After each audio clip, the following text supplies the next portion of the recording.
This video is to help you how to operate the barn furnace in the living room of barn house. First we open the bottom burner panel like this and then push the black button, and while pushing it you turn it to pilot and you keep on pressing it. While pressing you turn the red ignite button to start the light. I used my wrong hand.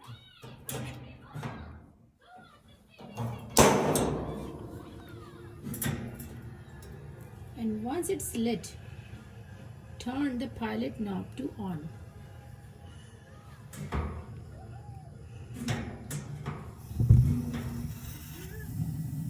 Now your furnace is on.